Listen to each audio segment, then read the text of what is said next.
Doctor. Gentlewoman. Lady Macbeth. Basically, in this scene, Lady Macbeth is sleepwalking, and while doing so, she is having a dream of washing blood off her hands. The candle that she is holding symbolizes life that could be blown out or ended easily. Lady Macbeth also talks in her sleep about her husband killing Duncan and Banquo's death.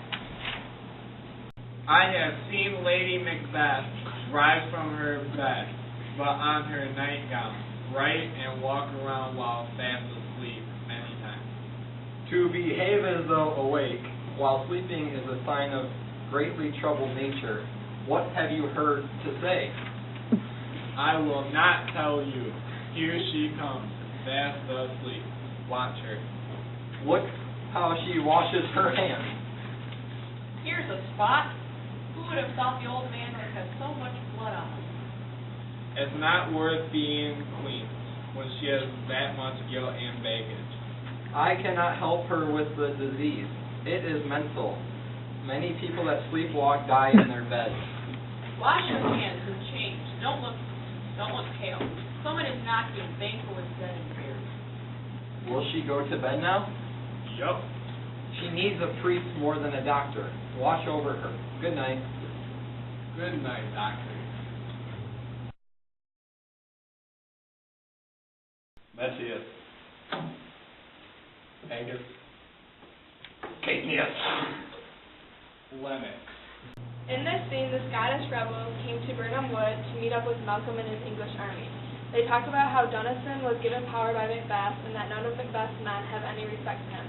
Some say he's mad, others that are lesser hate him, do call it valiant fury. Malcolm and his army are coming closer and closer along with his uncles Seward and Macduff. They expect nothing less than to get their revenge and for blood to be shed.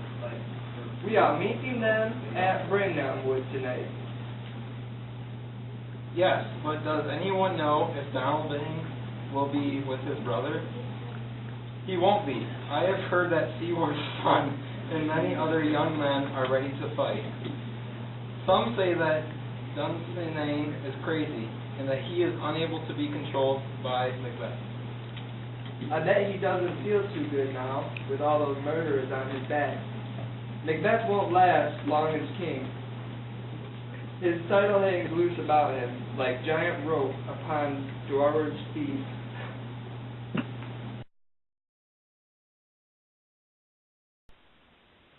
Macbeth. Satan. Servant. Doctor. Scene, Macbeth talks about him not having any fear because of what the witches had told him. He hears about the English army and then has regrets about his life. He asks the doctor about Lady Macbeth's illness, and the doctor says he cannot cure it. Macbeth talks to Satan and says he wants to get ready for the battle. Don't tell me anything else. I will not fear until Birnam Wood gets up and moves to Doomsday. What's the boy, Malcolm? Wasn't he born from a woman? The spirit of me, fear not, Macbeth. No man that's born of woman shall ever have power upon thee, and I don't fear him. No mortal can hurt me. There are 10,000 soldiers, sir. Go cut your face and bring the color back to it. You cowardly boy. What soldiers, you milk face? The English army. Get out of my face. Satan, I am sick at heart. The battle will either secure me or remove me from the throne. I have lived long enough. The things that it's supposed to go along with old age. Love, honor, obedience. I did not have. Instead, I have people who honor me with their words, but not their hearts. I have gladly ended my life, but I can't bring myself to it. What do you want? Is there more news? Nope. All has been said. I will fight. Give me my armor. You don't need it yet. I'll put it on anyways. How is my wife, doctor? She is not sick. She just has bad, endless dreams that keep her from sleeping. Cure her of that. Erase all those bad thoughts from her memory. Isn't there a drug that will treat a diseased mind? She needs to heal herself. But put the armor on me and send out my soldiers. What drug would purge the English from this country? Yes, your preparation for this war is. I will not have fear until Birnam Wood moves towards Doomsday. I wish I was far from here. You couldn't pay me anything for me to come back.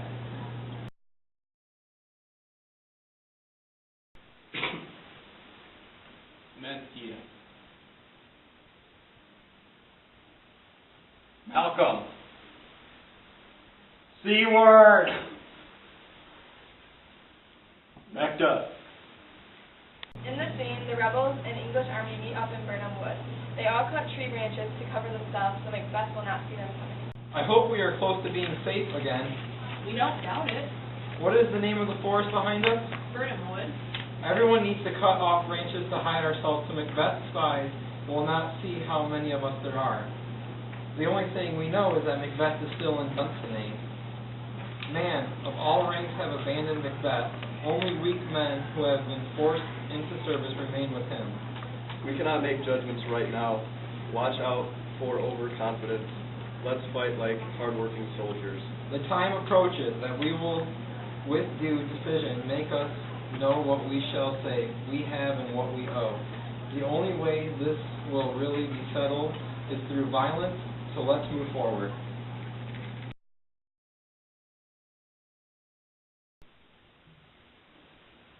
Messenger. Macbeth. Satan.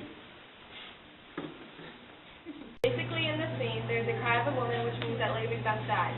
Macbeth is so caught up with the battle that it doesn't really bother him, even though it should. The messenger also tells Macbeth that Burnham Wood is moving closer.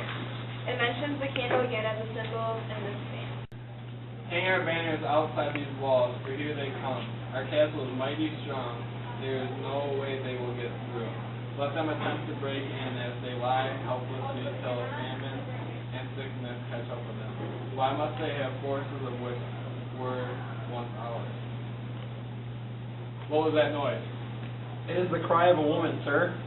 I have forgotten the feeling of fear. The time has passed when the sound of a night shriek would cause my hair to rise. I am filled with horrors that nothing can escape. Where did that cry come from? The Queen, my lord. Why couldn't she have died hereafter? There would have been a time to mourn her loss, but with battle raging on, we must continue. I am at fault for my wife dying. My life is not worth hers. Out like a candle, my life should be. Life, it is a tale by an idiot, full of sound and fury, signifying nothing. My lord, I have something I must tell you, but I'm not sure how I should say it. Speak, my good sir. As I stood watch upon my post, I looked out toward Burnham Wood, and I thought I saw the wood begin to move. You're a liar and a slave. If I am wrong, my king, I will suffer under your wrath, but just know I am right, that within 3 miles you may see it coming. I do say, a moving root. You shall hang alive from it. If you speak of truth, then I don't care what you do to me. I fear as though the witches have gave me false presumptions and we are in danger. The wood draws near. Grab your weapons and attack, for at least we will die with armor on our backs.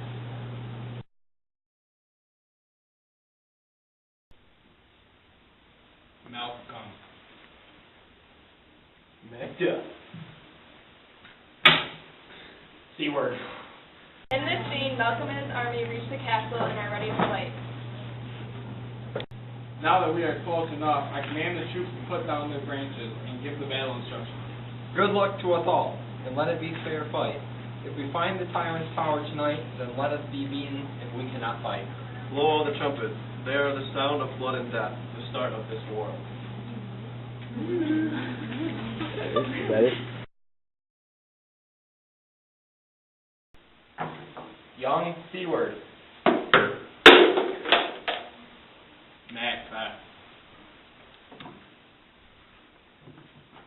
C-word. Macbeth. Malcolm. In this scene, Macbeth and young Seward fight, and young Seward dies. Macduff, on the other hand, is trying to find Macbeth and says he will fight no one except Macbeth in this battle. They have tied me to a post like a bear, thrown to the dogs. I must fight. I am not afraid of any man. What is your name? You'd be afraid if I told you. Your name cannot be scarier than any name from hell. My name is Macbeth. The devil's name is not as frightful as that. You're right. I'll kill you with my sword and prove your lies.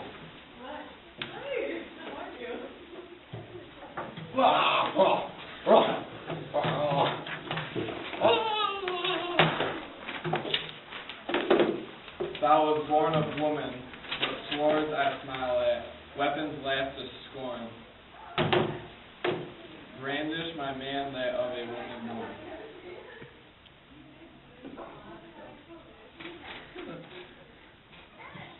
Macbeth, show your face. I want to avenge the death of my wife and children. I will not fight your hired soldiers.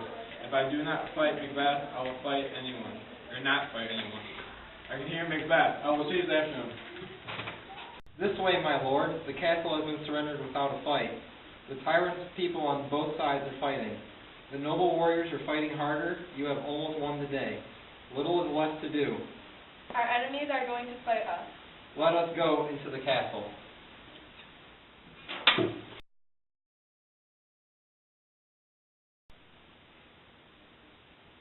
Macbeth. Malcolm. C-word. Ross. Yo, Macbeth!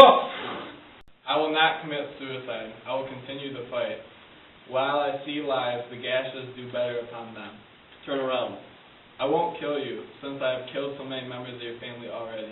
I have nothing to say to you. My voice is in my sword. You are wasting your time. I bear a charmed life, which must not yield to one of a woman born. This means he leads a charmed life, and it cannot be ended by anyone born from a woman.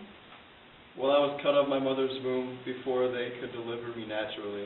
Those witches tricked me. They gave me hope and destroyed me. I won't fight you. Then surrender, and we will put a picture of you on a wall, and next to it will say, "Here may you see the tyrant." I cannot face the shame. I will not surrender. Lay on, Macduff, and damned be him that first cries, "Holy enough."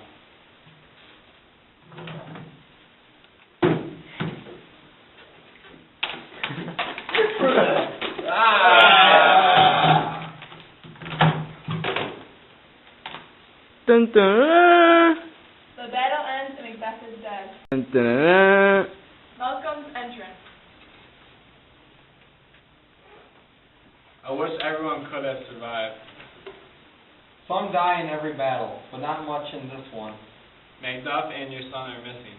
Your son paid the soldier's price. He was a man by fighting like he did, and he died a man. Why then? God's soldiers be he. He died honorably. Hail the king, because that's what you are now, Malcolm. We are free of Macduff's tyranny. My thanes and kinsmen, I name you all earls. We have a lot to do. We have to call back all those that fled and bring justice. I invite each of you to watch me be crowned.